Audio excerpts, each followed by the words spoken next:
Class 12 accountancy पहला chapter हम लोग कंप्लीट कर चुके हैं। अब सेकंड चैप्टर पढ़ेंगे। सेकंड चैप्टर क्या है? Change in profit sharing ratio among the existing partners. अगर पहले एक चैप्टर में कोई भी डाउट या कोई क्वेश्चन सॉल्व कराना हो तो कमेंट करके आप क्वेश्चन सॉल्व करा सकते हैं या फिर पूछ सकते हैं। अब इसमें क्या है कि change in profit sharing ratio among the existing partners, यानी जो एग्जिस्टिंग पार्टनर्स है, जैसे मान लो ए और बी, तो क्या वजह से, क्या रीज़न है जो उनका प्रॉफिट शेयरिंग रेशियो चेंज होता है। जैसे आपको ये मालूम है कि जो पार्टनरशिप क्रिएट होता है तो बिजनेस का जो भी प्रॉफिट और लॉस होता है वो शेयर कैसे किया जाता है, उसके लिए एक एग्रीमेंट होता है। ठीक, उस एग्रीमेंट के ही थ्रू पता चलता है कि कौन कितने रेशियो से प्रॉफिट शेयर करेगा। अगर एग्रीमेंट में कुछ भी चेंजेस आते हैं तो उस चेंजेस की वजह से जो एग्जिस्टिंग एग्रीमेंट होता है पार्टनर्स का वो ख़त्म हो जाता है, फिर न्यू एग्रीमेंट होता है। न्यू एग्रीमेंट के होने के चांसेस क्या क्या है? न्यू एग्रीमेंट होने के चांसेस ये हैं, पहला केस क्या है? Change in the profit sharing ratio among the existing partners. For example अगर मान लीजिए ए और बी पार्टनर्स हैं, उनका रेशियो जो था इक्वली था। ठीक, अब इक्वली था, फिर बाद में 2-4 महीने बाद, 6 महीने बाद, साल भर बाद ए या फिर बी ने ये कहा कि हम लोग का प्रॉफिट शेयरिंग रेशियो इक्वली नहीं, अब चेंज होगा, 2:1 से होगा, 3:2 से होगा, जो भी हो जाए। तो इससे क्या पता चला कि जो पहले जो प्रॉफिट शेयरिंग रेशियो था वो ख़त्म हो गया, अब नया एग्रीमेंट बन रहा है। तो पहला तो इसकी वजह से होता है। दूसरा, जब किसी नए पार्टनर का फर्म में यानी पार्टनरशिप में एडमिशन होता है तब भी एग्जिस्टिंग एग्रीमेंट खत्म हो जाता है, क्योंकि नया एग्रीमेंट बनेगा, क्योंकि नए पार्टनर को भी शेयर देना पड़ेगा। जब किसी पार्टनर का रिटायरमेंट होता है या कोई पार्टनर रिटायर हो जाए या फिर कोई पार्टनर की डेथ हो जाए तो जाहिर सी बात है जो पार्टनर रिटायर हो रहा है, जो डेथ हो रहा है, उसका शेयर बचेगा, उसका रेशियो बचेगा। उसका रेशियो कौन लेगा? जो रिमेनिंग पार्टनर्स हैं। ठीक, लास्ट है amalgamation of two partnership firm. Amalgamation of two partnership firm का मतलब क्या है? मान लीजिए एक पार्टनरशिप फर्म है जिसके पार्टनर ए और बी है, एक पार्टनरशिप फर्म है जिसके पार्टनर सी और डी है। तो जब ये दोनों पार्टनरशिप फर्म एमैल्गमेट होंगे, मर्ज होंगे, आपस में मिलेंगे, अब कितने पार्टनर बन जाएंगे?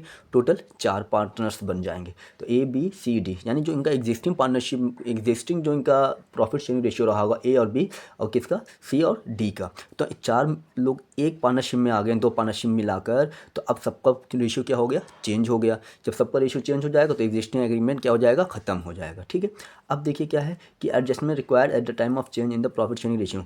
जब भी प्रॉफिट शेयरिंग रेशियो चेंज होगा तो ऐसे केस में क्या होगा? पहला क्या होगा कि हमें सेक्रीफाइसिंग रेशियो या फिर गेनिंग रेशियो को कैलकुलेट करना पड़ेगा।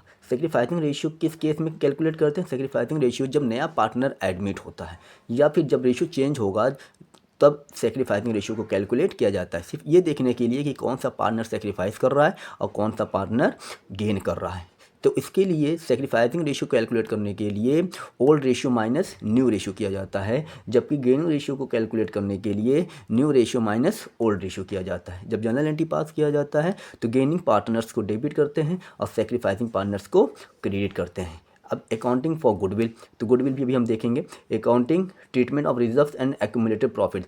अगर गुडविल बैलेंस शीट के अंदर है तो इसे ओल्ड रेशियो में एमंग ओल्ड पार्टनर्स इसे राइट ऑफ कर देते हैं, और अगर कोई रिजर्व से या एक्यूमुलेटेड प्रॉफिट से तो ये भी ओल्ड पार्टनर्स में ओल्ड रेशियो में ये क्या हो जाता है? ट्रांसफ़र हो जाता है। इसमें किसी भी नए पार्टनर का क्या कहते हैं, शेयर नहीं होता है। हाँ, पार्टनर जो रिटायर हो रहा है, जो जिसकी डेथ हो रही है वो लेगा। अगर गुडविल बैलेंस शीट के अंदर है तो राइट ऑफ होता है ओल्ड पार्टनर्स के बीच में ओल्ड रेशियो में, और कोई एक्यूमुलेटेड प्रॉफिट या रिजर्व से तो इसे भी ओल्ड पार्टनर्स ही लेते हैं, ओल्ड रेशियो में लेते हैं। ठीक, पॉइंट नंबर 4 क्या है? Accounting for revaluation of assets, assessments of liabilities.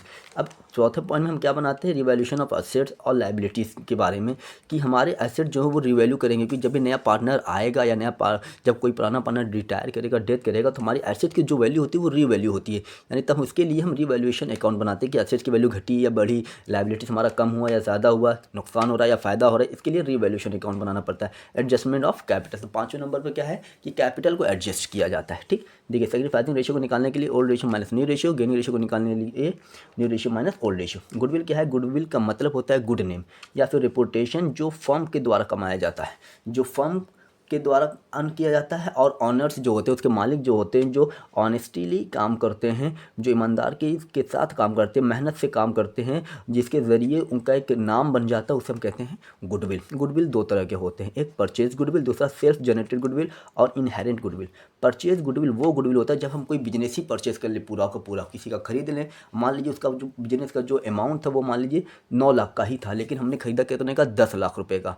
यानी 9 लाख की चीज़ को हमने 10 लाख में ख़रीदा, तो इसका मतलब 1 लाख जो है वो क्या है, आपका गुडविल है, परचेज्ड गुडविल कहलाएगा। ठीक, अब सेल्फ जनरेटेड गुडविल वो गुडविल होता है जो हम अपने मेहनत से काम करते हैं, जिससे हमारे फर्म का रेपुटेशन मार्केट में बन जाता है, उसे हम कहते हैं सेल्फ जनरेटेड गुडविल। लास्ट में आप देखिए जनरल एंट्री क्या बनेगा, जब भी हम गेनिंग या सेक्रीफाइसिंग रेशियो कैलकुलेट करेंगे, जो गेन करेगा उस पार्टनर को डेबिट करेंगे, जो सेक्रीफाइस करेगा उसे क्रेडिट करेंगे। ठीक, उम्मीद है आपको थ्योरी समझ में आया होगा।